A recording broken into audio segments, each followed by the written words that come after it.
ଆଜିକାଲିର ପ୍ରେମ କହିଲେ ଲୋକେ ପ୍ରଥମେ ଭାବନ୍ତି ଚାଟ୍, ରିଲ୍, ରିପ୍ଲାଇ ଆଉ ରିଲେସନସିପ୍ ଷ୍ଟାଟସ୍।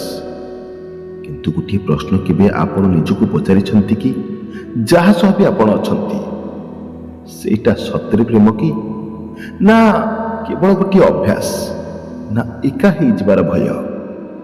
କାରଣ ସତ କହିବି, ଆଜିର ଦିନରେ ପ୍ରେମ ଠାରୁ ଅଧିକ ଲୋକ ଖୋଜୁଛନ୍ତି ଆଟେନସନ୍। କ'ଣ ଆପଣଙ୍କୁ ଲାଗୁଛି ଯେ ଆପଣ ପ୍ରକୃତ ପ୍ରେମରେ ଅଛନ୍ତି, ନା ଏହା କେବଳ ଗୋଟିଏ ଆକର୍ଷଣ କିମ୍ବା ଆଜିକାଲି ଯାହାକୁ କହୁଛନ୍ତି ସିଚୁଏସନସିପ୍? ଆଜିକାଲି ଇନଷ୍ଟାଗ୍ରାମ ରିଲ୍ସ ଦେଖି ଆମେ ଭାବୁଛୁ କି ଦାମୀ ଗିଫ୍ଟ ଦେବା ବା ସୁନ୍ଦର ଫଟୋ ପୋଷ୍ଟ କରିବା ହିଁ ପ୍ରେମ, କିନ୍ତୁ ବାସ୍ତବତା ସମ୍ପୂର୍ଣ୍ଣ ଅଲଗା। ତେଣୁ ଆଜି ମୁଁ କହିବି ପ୍ରକୃତ ପ୍ରେମର ସେହି 5ଟି ଲକ୍ଷଣ। ଯଦି ଏହି 5ଟି ଜିନିଷ ଅଛି ତେବେ ବୁଝିଯାଆନ୍ତୁ ଆପଣ ଭୁଲ ଲୋକ ସହ ନାହାନ୍ତି। ପ୍ରଥମ ଲକ୍ଷଣ, ଶାନ୍ତି ମିଳେ, ଟେନସନ୍ ନୁହେଁ। ପ୍ରକୃତ ପ୍ରେମର ପ୍ରଥମ ଲକ୍ଷଣ, ସେ ଲୋକ ସହ କଥା ହେଲେ ମନ ଶାନ୍ତି ହୁଏ। ଆଜିକାଲି ଅନେକ ରିଲେସନସିପ୍ରେ ପ୍ରେମ କମ୍, ଟେନସନ୍ ଅଧିକ। ଲାଷ୍ଟ ସିନ୍ କାହିଁକି ଲୁଚାଇଲା, ସିନ୍ କରି ରିପ୍ଲାଇ କାହିଁକି ଦେଲା ନାହିଁ, ଅନଲାଇନ୍ ଥିଲା ମୋତେ କାହିଁକି ଟେକ୍ସଟ କଲାନି? ଏହା ପ୍ରେମ ନୁହେଁ, ଏହା ଇନସିକ୍ୟୁରିଟି। ପ୍ରକୃତ ପ୍ରେମରେ ଆପଣଙ୍କୁ ପ୍ରୁଫ୍ର ଦରକାର ପଡ଼େ ନାହିଁ। ସେହି ଲୋକ ଡେରିରେ ରିପ୍ଲାଇ କଲେ ମଧ୍ୟ ଆପଣଙ୍କ ମନ କହିବ ସେ ବ୍ୟସ୍ତ ଥିବ କିମ୍ବା କୌଣସି ଅସୁବିଧାରେ ଥିବ। ବୁଝାମଣାରେ ହିଁ ପ୍ରେମ ଥାଏ। ଆଜିକାଲିର ସମ୍ପର୍କରେ ଲୋକେମାନେ ପ୍ରେମ ଅପେକ୍ଷା ଟେନସନ୍ ବେଶୀ ପାଉଛନ୍ତି, ଯାହାକି ପ୍ରକୃତ ପ୍ରେମର ଲକ୍ଷଣ ନୁହେଁ। ପ୍ରେମ ଏକ ଏମିତି ଜାଗା ହେବା ଦରକାର ଯେଉଁଠି ଦୁନିଆ ସାରାର ଥକାପଣ ଆଉ ଚିନ୍ତା ପରେ ପହଞ୍ଚିଲେ ଆପଣଙ୍କୁ ଆରାମ ମିଳିବ।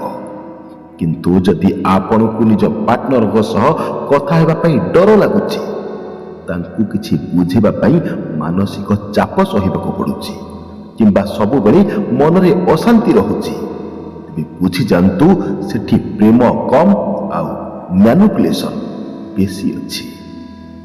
ପ୍ରେମର ଅର୍ଥ ଶାନ୍ତି, ଯେଉଁଠି ହୃଦୟ କୁହେ ମୁଁ ଏବେ ସୁରକ୍ଷିତ। ଯେଉଁ ସମ୍ପର୍କରେ ଆପଣଙ୍କୁ ନିଜ ସଫେଇ ଦେବା ପାଇଁ ବାରମ୍ବାର କାନ୍ଦିବାକୁ ପଡ଼େ, ସେଇଟା ପ୍ରେମ ନୁହେଁ, ଗୋଟିଏ ମାନସିକ କାରାଗାର। ପ୍ରକୃତ ପ୍ରେମ ସେଇଟା ଯାହା ଆପଣଙ୍କ ମୁଣ୍ଡରୁ ବୋଝ କମାଇ ଦିଏ, ବୋଝ ବଢ଼ାଏ ନାହିଁ। ଦୁନିଆରେ ଲଢ଼ିବା ପାଇଁ ବହୁ ଶତ୍ରୁ ଅଛନ୍ତି। ପାର୍ଟନର ସେଇ ହେବା ଦରକାର ଯିଏ ସେହି ଲଢ଼େଇରେ ଆପଣଙ୍କୁ ସାଥ ଦେବ, ଶାନ୍ତି ଦେବ। ଶାନ୍ତି ହେଉଛି ପ୍ରେମର ସବୁଠାରୁ ବଡ଼ ଉପହାର। ଯଦି ସମ୍ପର୍କରେ ଶାନ୍ତି ନାହିଁ ନା, ତେବେ ସେଠାରେ ସବୁ ଥାଇ ମଧ୍ୟ କିଛି ବି ନାହିଁ। ଆଜିକାଲି ଲୋକ କୁହନ୍ତି ପ୍ରେମରେ ତ ଝଗଡ଼ା ହୁଏ, ଟେନସନ୍ ରୁହେ, କିନ୍ତୁ ମୁଁ କହୁଛି ଝଗଡ଼ା ପରେ ବି ଯଦି ମନରେ ଶାନ୍ତି ଅଛି, ଯେ ସେ ମୋର ଆଉ ମୋତେ ବୁଝିବ, ଏପରି ଭାବନା ଅଛି, ତେବେ ସେଇଟା ହିଁ ପ୍ରକୃତ ପ୍ରେମ। ଯଦି ଫୋନରେ କାହାର ନୋଟିଫିକେସନ୍ ଦେଖିଲେ ଆପଣଙ୍କ ରକ୍ତଚାପ, ବ୍ଲଡ୍ ପ୍ରେସର ବଢ଼ି ଯାଉଛି କିମ୍ବା ତାଙ୍କ ସହ କଥା ହେବା ପୂର୍ବରୁ ଆପଣଙ୍କୁ 100 ଥର ଭାବିବାକୁ ପଡ଼ୁଛି, ତେବେ ନିଜକୁ ପଚାରନ୍ତୁ ଆପଣ ପ୍ରେମ କରୁଛନ୍ତି ନା ନିଜ ମାନସିକ ଶାନ୍ତି ସହ ବୁଝାମଣା କରୁଛନ୍ତି। ସେକେଣ୍ଡ ଲକ୍ଷଣ, ସମ୍ମାନ ଏବଂ ସ୍ୱୀକୃତି, ଆକ୍ସେପ୍ଟାନ୍ସ। ପ୍ରକୃତ ପ୍ରେମରେ କେହି କାହାକୁ ବଦଳାଇବାକୁ ଚେଷ୍ଟା କରନ୍ତି ନାହିଁ। ଯିଏ ଯେମିତି ଥିବେ ତାଙ୍କୁ ସିଏ ସେମିତି ଗ୍ରହଣ କରିବେ। ଅନେକ ସମୟରେ ପାର୍ଟନର ଚାହାନ୍ତି ଆପଣ ସେମାନଙ୍କ ହିସାବରେ ପୋଷାକ ପିନ୍ଧନ୍ତୁ ବା ସାଙ୍ଗମାନଙ୍କ ସହ କଥା ହୁଅନ୍ତୁ। ପ୍ରକୃତ ପ୍ରେମର ସବୁଠାରୁ ବଡ଼ ପରିଭାଷା ହେଉଛି ସ୍ୱୀକୃତି, ଆକ୍ସେପ୍ଟାନ୍ସ। ଯେତେବେଳେ ଆପଣ କାହାକୁ ବଦଳାଇବା ପାଇଁ ଚେଷ୍ଟା ନ କରି ତାଙ୍କର ଭଲ ଗୁଣ ଏବଂ ଖରାପ ଅଭ୍ୟାସ ସହିତ ତାଙ୍କୁ ଆପଣାନ୍ତି, ସେଇଠି ପ୍ରେମ ଜନ୍ମ ନେଇଥାଏ। ଏହି ବିଷୟରେ ଗୋଟିଏ ଛୋଟ ହୃଦୟସ୍ପର୍ଶୀ କଥାଟିଏ ଅଛି। ଜଣେ ବ୍ୟକ୍ତି ଗୋଟିଏ ଗୋଲାପ ଗଛ ଲଗାଇଲେ। ସେଥିରେ ବହୁତ ଫୁଲ ଫୁଟିଥିଲା, କିନ୍ତୁ ସେଥିରେ କଣ୍ଟା ବି ଥିଲା। ଯଦି ସେହି ବ୍ୟକ୍ତି ଜଣକ କେବଳ ଫୁଲକୁ ଭଲ ପାଇଥାନ୍ତି ଏବଂ କଣ୍ଟାକୁ ଘୃଣା କରିଥାନ୍ତି, ତେବେ ସେ କେବେ ବି ସେହି ଗଛର ଯତ୍ନ ନେଇପାରିନଥାନ୍ତି। କଣ୍ଟା ତାଙ୍କ ହାତରେ ବିନ୍ଧିଥାନ୍ତା ଏବଂ ସିଏ ସେହି ଗଛଟିକୁ ଫିଙ୍ଗି ଦେଇଥାନ୍ତେ। କିନ୍ତୁ ସେ ଜାଣିଥିଲେ ଯେ କଣ୍ଟା ହେଉଛି ଗୋଲାପର ଗୋଟିଏ ଅଂଶ। ସେ କଣ୍ଟାକୁ ସମ୍ମାନ ଦେଲେ ଏବଂ ଫୁଲକୁ ଆଦର କଲେ। ଠିକ୍ ସେମିତି ମଣିଷ ଭିତରେ କିଛି ଦୋଷ କଣ୍ଟା ସଦୃଶ ଥାଏ ଏବଂ କିଛି ଗୁଣ ଫୁଲ ସଦୃଶ ଥାଏ। ଯିଏ ଆପଣଙ୍କ କଣ୍ଟାକୁ ଜାଣି ମଧ୍ୟ ଆପଣଙ୍କୁ ଆଦର କରେ ସିଏ ହିଁ ପ୍ରକୃତ ପ୍ରେମ କରିଥାଏ। ପ୍ରେମର ଅର୍ଥ କାହାକୁ ନିଜ ହିସାବରେ ଗଢ଼ିବା ନୁହେଁ, ବରଂ ସେ ଯେମିତି ଅଛି ତାକୁ ସେମିତି ଭଲ ପାଇବା। ଜଣେ ପରଫେକ୍ଟ ମଣିଷକୁ ଖୋଜିବା ପ୍ରେମ ନୁହେଁ, ଜଣେ ଅସମ୍ପୂର୍ଣ୍ଣ ମଣିଷ ଭିତରେ ସମ୍ପୂର୍ଣ୍ଣତା ଖୋଜିବା ହିଁ ପ୍ରକୃତ ପ୍ରେମ। ଯେଉଁଠି ସର୍ତ୍ତ ଥାଏ ସେଠି ସାଲିସ ଥାଏ, କିନ୍ତୁ ଯେଉଁଠି ସ୍ୱୀକୃତି ଥାଏ ସେଠି ସ୍ୱର୍ଗ ଥାଏ। ଆପଣଙ୍କୁ ସେହି ବ୍ୟକ୍ତି ସହିତ ରହିବା ଉଚିତ ଯାହାଙ୍କ ଆଗରେ ଆପଣଙ୍କୁ ମୁଖା ପିନ୍ଧିବାକୁ ପଡ଼େ ନାହିଁ। ଆପଣଙ୍କୁ ବଦଳାଇବାକୁ ତ ଦୁନିଆ ସାରା ଲୋକ ବସିଛନ୍ତି।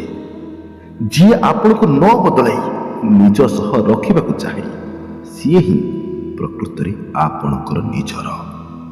ଆଜିକାଲି ଲୋକେ ପାର୍ଟନରକୁ ସେହି ଷ୍ଟାଟସ୍ ସିମ୍ବଲ ଭାବନ୍ତି। ସେଥିପାଇଁ ସେମାନେ ଚାହାନ୍ତି ପାର୍ଟନର ସବୁବେଳେ ସୁନ୍ଦର ଦେଖାଯାଉ, କିମ୍ବା ଭଲ ଇଂରାଜୀ କହୁ, କିମ୍ବା ବହୁତ ପଇସା ରୋଜଗାର କରିଥାଉ। କିନ୍ତୁ ମନେ ରଖନ୍ତୁ, ସମ୍ପର୍କ ହୃଦୟରୁ ହୁଏ, ଦେଖେଇ ହେବା ପାଇଁ ନୁହେଁ। ଯଦି ଆପଣଙ୍କ ପାର୍ଟନର ଆପଣଙ୍କର ଭୁଲ ଏବଂ ଦୁର୍ବଳତା ସହ ଆପଣଙ୍କୁ ଭଲ ପାଉଛନ୍ତି, ତେବେ ସେଇଟା ହିଁ ପ୍ରକୃତ ପ୍ରେମ। ସେ ଆପଣଙ୍କୁ ଜଣେ ପ୍ରୋଜେକ୍ଟ ଭାବେ ନୁହେଁ, ଜଣେ ମଣିଷ ଭାବ ଦେଖନ୍ତି। ତୃତୀୟ ଲକ୍ଷଣ, ମୁକ୍ତ ଯୋଗାଯୋଗ, ଓପନ୍ କମ୍ୟୁନିକେସନ। ଆପଣ କ'ଣ ଜାଣିଛନ୍ତି ଆଜିକାଲି ଅଧିକାଂଶ ବ୍ରେକଅପ୍ କାହିଁକି ହୁଏ? ଝଗଡ଼ା ପାଇଁ ନୁହେଁ, ବରଂ ଝଗଡ଼ା ପରେ କଥାବାର୍ତ୍ତା ବନ୍ଦ କରିଦେବା ପାଇଁ। ପ୍ରକୃତ ପ୍ରେମର ତୃତୀୟ ଲକ୍ଷଣ ହେଉଛି ମୁକ୍ତ ଯୋଗାଯୋଗ, ମନ ଖୋଲି କହିବାର ସ୍ୱାଧୀନତା, ଫ୍ରିଡମ୍ ଟୁ ସ୍ପିକ୍। ପ୍ରକୃତ ପ୍ରେମରେ ଆପଣଙ୍କୁ ନିଜ ମନର କଥା କହିବା ପାଇଁ ଶବ୍ଦ ଖୋଜିବାକୁ ପଡ଼େ ନାହିଁ। ଆପଣଙ୍କୁ ଏହି ଭୟ ନଥାଏ, ଯଦି ମୁଁ ଏଇଟା କହିବି ସେ କାଳେ ରାଗିଯିବେ, କିମ୍ବା ମୋତେ ସିଏ ଛାଡ଼ିକି ଚାଲିଯିବେ। ଯଦି ଆପଣ କୌଣସି କଥାରେ ଦୁଃଖିତ, ତେବେ ଆପଣ ତାଙ୍କୁ ସିଧାସଳଖ କହିପାରନ୍ତି, ଆଉ ସିଏ ନିଶ୍ଚୟ ବୁଝିବେ ମଧ୍ୟ। ସାଇଲେଣ୍ଟ ଟ୍ରିଟମେଣ୍ଟ ବନାମ ସଲ୍ୟୁସନ୍। ଆଜିକାଲି ଟିକେ ଝଗଡ଼ା ହେଲେ ଲୋକେ ପରସ୍ପରକୁ ବ୍ଲକ୍ କରିଦିଅନ୍ତି, କିମ୍ବା 2-3 ଦିନ ଯାଏ କଥା ହୁଅନ୍ତି ନାହିଁ। ଏହାକୁ କୁହାଯାଏ ସାଇଲେଣ୍ଟ ଟ୍ରିଟମେଣ୍ଟ, ଯାହା ଏକ ପ୍ରକାରର ମାନସିକ ଯନ୍ତ୍ରଣା। ପ୍ରକୃତ ପ୍ରେମରେ ଯେତେ ବଡ଼ ପାଟିତୁଣ୍ଡ ହେଲେ ମଧ୍ୟ ଦୁହେଁ ଜାଣନ୍ତି କି ଶେଷରେ ଆମକୁ ଏକାଠି ବସି ସମାଧାନ କରିବାକୁ ହିଁ ହେବ। ସେଠି ଇଗୋ ଜିତେନି, ସେଠି ରିଲେସନସିପ୍ ଜିତେ। ଶୁଣିବାର ଧୈର୍ଯ୍ୟ, ଲିସନିଂ ପାୱାର। କେବଳ କହିବା କମ୍ୟୁନିକେସନ ନୁହେଁ, ସାମ୍ନାବାଲାକୁ ଶୁଣିବା ବି ଦରକାର। ଯଦି ଆପଣଙ୍କ ପାର୍ଟନର ଆପଣଙ୍କ କଥାକୁ ଗୁରୁତ୍ୱ ଦେଇ ଶୁଣୁଛନ୍ତି, ଆପଣଙ୍କ ଚିନ୍ତାକୁ ବୁଝୁଛନ୍ତି, ତେବେ ସେ ଆପଣଙ୍କୁ ସମ୍ମାନ କରନ୍ତି। ପ୍ରକୃତ ପ୍ରେମୀ ସିଏ ଯିଏ ଆପଣଙ୍କ ନୀରବତାକୁ ପଢ଼ିପାରେ ଏବଂ ଆପଣଙ୍କ କଥାକୁ ବିନା ବିଚାର ବା ଜଜ୍ରେ ଶୁଣିପାରେ। ମନେ ରଖନ୍ତୁ, ମୋବାଇଲ ଫୋନରେ ନୁହେଁ, ବରଂ ମନରୁ ମନକୁ ସଂଯୋଗ କରିବା ହିଁ ପ୍ରକୃତ ଯୋଗାଯୋଗ।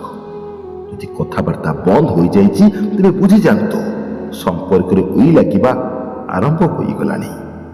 ଚତୁର୍ଥ ଲକ୍ଷଣ, ପ୍ରେମ ନା ପଞ୍ଜୁରୀ, ଟ୍ରଷ୍ଟ ଆଣ୍ଡ ସ୍ପେସ୍। ଆଜିକାଲି ଲୋକେ ପ୍ରେମ କମ୍ ଗୁଇନ୍ଦାଗିରି ବେଶୀ କରୁଛନ୍ତି। କାହା ସହ କଥା ହେଉଥିଲ, ପାସୱାର୍ଡ ଦିଅ, ଲୋକେସନ ପଠାଅ।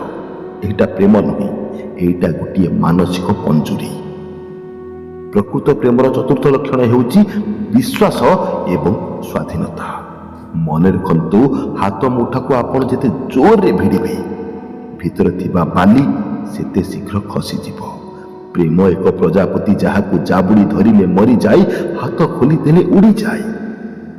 ପ୍ରକୃତ ପ୍ରେମ ସେଇଟା ଯେଉଁଠି ପାର୍ଟନରକୁ ମି ଟାଇମ୍ ମିଳେ। ସେ ତାଙ୍କ ସାଙ୍ଗସାଥିମାନଙ୍କ ସହ ବାହାରକୁ ଗଲେ ଆପଣଙ୍କ ମନରେ ଏହି ଶାନ୍ତି ଥାଏ, ସେ ଯୁଆଡ଼େ ବି ଯାଉ ସିଏ କେବଳ ମୋର। ବିଶ୍ୱାସର ଅର୍ଥ ପାସୱାର୍ଡ ସେୟାର କରିବା ନୁହେଁ, ବରଂ ପରସ୍ପରର ଚରିତ୍ର ଉପରେ ଭରସା ରଖିବା। ଯଦି ଆପଣଙ୍କ ସମ୍ପର୍କରେ ସନ୍ଦେହ ଅଛି, ତେବେ ସେଠି ଶାନ୍ତି କେବେ ବି ଆସିବନି। ପ୍ରେମ ତାକୁ କୁହନ୍ତି ଯେଉଁଠି ବାନ୍ଧି ରଖିବାକୁ ପଡ଼େ ନାହିଁ। ଫିଫ୍ଥ ଲକ୍ଷଣ, ଜୀବନର ରୂପାନ୍ତର, the best version of you. ଆଜିକାଲି ଆମେ ପ୍ରେମକୁ କେବଳ ଫୁଲ, ଚକୋଲେଟ ଆଉ ଡେଟ୍ରେ ଖୋଜିଛୁ, କିନ୍ତୁ ପ୍ରକୃତ ପ୍ରେମର ସବୁଠାରୁ ବଡ଼ ପ୍ରମାଣ ହେଉଛି ଏହା କି ଆପଣଙ୍କ ନିଜ ଭିତରେ ଆସୁଥିବା ପରିବର୍ତ୍ତନ। ପ୍ରେମ ନଷ୍ଟ କରେନି, ଗଢ଼ିଥାଏ। Creation versus ଡିଷ୍ଟ୍ରକ୍ସନ୍। ଆଜିକାଲି ଅନେକ ସମ୍ପର୍କରେ ଲୋକେ ନିଜର କ୍ୟାରିୟରକୁ ନଷ୍ଟ କରିଦିଅନ୍ତି, ପାଠପଢ଼ା ଛାଡ଼ି ଦିଅନ୍ତି କିମ୍ବା ପରିବାର ଠାରୁ ଦୂରେଇ ଯାଆନ୍ତି। ଯଦି କାହାର ସାନ୍ନିଧ୍ୟରେ ଆପଣ ନିଜକୁ ହରାଇ ବସୁଛନ୍ତି, ତେବେ ସେଇଟା ପ୍ରେମ ନୁହେଁ, ସେଇଟା ଗୋଟିଏ ଆଡିକ୍ସନ୍ ବା ନିଶା। ଦ ଟ୍ରୁଥ୍, ପ୍ରକୃତ ପ୍ରେମ ଆପଣଙ୍କ ଜୀବନକୁ ଖରାପ କରେ ନାହିଁ, ବରଂ ବେଟର କରେ। କେୟାରଲେସ୍ରୁ ରେସ୍ପନ୍ସିବୁଲ୍ ପର୍ଯ୍ୟନ୍ତ। ଆଗରୁ ହୁଏତ ଆପଣ ଜୀବନକୁ ନେଇ ବହୁତ ବେପାରୁଆ ଥିଲେ, କିନ୍ତୁ ସେ ଆପଣଙ୍କ ଜୀବନକୁ ଆସିବା ପରେ ଆପଣ ଦାୟିତ୍ୱବାନ ହେବାକୁ ଶିଖିଛନ୍ତି। ଆଗରୁ ଆପଣ ଦିଗଭ୍ରାନ୍ତ ଥିଲେ, କିନ୍ତୁ ଏବେ ଆପଣଙ୍କ ଆଖିରେ ଗୋଟିଏ ସ୍ୱପ୍ନ ଅଛି, ଗୋଟିଏ ଗୋଲ ଅଛି। ତେବେ ଏହା ନିଶ୍ଚୟ ସଚ୍ଚା ପ୍ରେମର ଲକ୍ଷଣ। ଇମ୍ପ୍ରେସ୍ ପାଇଁ ନୁହେଁ, ଫ୍ୟୁଚର ପାଇଁ। ସବୁଠାରୁ ବଡ଼ କଥା, ଆପଣ ନିଜକୁ ଇମ୍ପ୍ରୁଭ୍ କରୁଛନ୍ତି, କିନ୍ତୁ ତାଙ୍କୁ ଇମ୍ପ୍ରେସ୍ କରିବା ପାଇଁ ନୁହେଁ, ବରଂ ଏଥିପାଇଁ ଯେମିତି ଆପଣ ତାଙ୍କ ସହ ଏକ ସୁନ୍ଦର ଭବିଷ୍ୟତ ଗଢ଼ିପାରିବେ। ଆପଣ ଜଣେ ବେଟର ପର୍ସନ ହେବାକୁ ଚାହୁଁଛନ୍ତି, କାରଣ ସେ ଆପଣଙ୍କ ପାଖରେ ସେତିକି ଯୋଗ୍ୟତା ଦେଖିଛନ୍ତି। ପ୍ରେମ ସେଇଟା ନୁହେଁ ଯିଏ ଆପଣଙ୍କୁ ଦୁନିଆ ଠାରୁ ଅଲଗା କରିଦିଏ। ପ୍ରେମ ତ ସେଇଟା ଯିଏ ଆପଣଙ୍କୁ ଦୁନିଆ ଜିତିବା ପାଇଁ ସାହସ ଦିଏ। ଯଦି ତାଙ୍କ ଉପସ୍ଥିତିରେ ଆପଣ ଗଢ଼ି ଉଠୁଛନ୍ତି, ତେବେ ଜାଣିବେ ଆପଣ ଈଶ୍ୱରଙ୍କ ସବୁଠାରୁ ବଡ଼ ଆଶୀର୍ବାଦ ପାଇଛନ୍ତି। ତେଣୁ ଶେଷରେ ଏତିକି କହିବି, ଯଦି କାହାକୁ ଭଲ ପାଇଲା ପରେ ଆପଣ ନିଜକୁ ଆଗ ଅପେକ୍ଷା ଅଧିକ ଖୁସି, ଅଧିକ ଶାନ୍ତ ଏବଂ ଅଧିକ ସଫଳ ମଣୁଛନ୍ତି, ତେବେ ତାଙ୍କ ହାତ ଛାଡ଼ନ୍ତୁ ନାହିଁ। ସେଇଟା ହିଁ ପ୍ରକୃତ ପ୍ରେମ। ଦାମୀ ଗିଫ୍ଟ ତ କେହି ବି ଦେଇଦେବ, କିନ୍ତୁ ଯିଏ ଆପଣଙ୍କୁ ଜଣେ ଭଲ ମଣିଷ ହେବାରେ ସାହାଯ୍ୟ କରେ, ସିଏ ହିଁ ଜୀବନର ପ୍ରକୃତ ସାଥୀ। ପ୍ରେମ କେବଳ ଆଇ ଲଭ୍ ୟୁ କହିବାରେ ନାହିଁ, ଏହା ପରସ୍ପରକୁ ବୁଝିବାରେ ଅଛି। ସୁନ୍ଦର ଚେହେରା ଦିନେ ବୁଢ଼ା ହୋଇଯିବ, କିନ୍ତୁ ଏକ ସୁନ୍ଦର ହୃଦୟ ସବୁବେଳେ ସୁନ୍ଦର ରହିବ। ଯଦି ଆପଣଙ୍କ ଜୀବନରେ ବି ଏମିତି କିଏ ଅଛନ୍ତି ଯାହାକୁ ଆପଣ ବହୁତ ଭଲ ପାଉଛନ୍ତି, ତେବେ କମେଣ୍ଟରେ ଜୟ ଶ୍ରୀକୃଷ୍ଣ ନିଶ୍ଚୟ ଲିଖନ୍ତୁ। ଦେଖିବେ ଆପଣଙ୍କ ପ୍ରେମ ଆପଣଙ୍କ ସହିତ ସାରା ଜୀବନ ରହିବ। ଭଲରେ ରୁହନ୍ତୁ, ନିଜର ଯତ୍ନ ନିଅନ୍ତୁ, ସବୁଠାରୁ ବଡ଼ କଥା ନିଜକୁ ଯୋଗ୍ୟ କରନ୍ତୁ। ଲାଇକ୍ ଆଣ୍ଡ ସବସ୍କ୍ରାଇବ୍ କରିବାକୁ ଭୁଲନ୍ତୁ ନାହିଁ। ଜୟ ଶ୍ରୀ ଜଗନ୍ନାଥ, ଜୟ ଶ୍ରୀକୃଷ୍ଣ। ଧନ୍ୟବାଦ।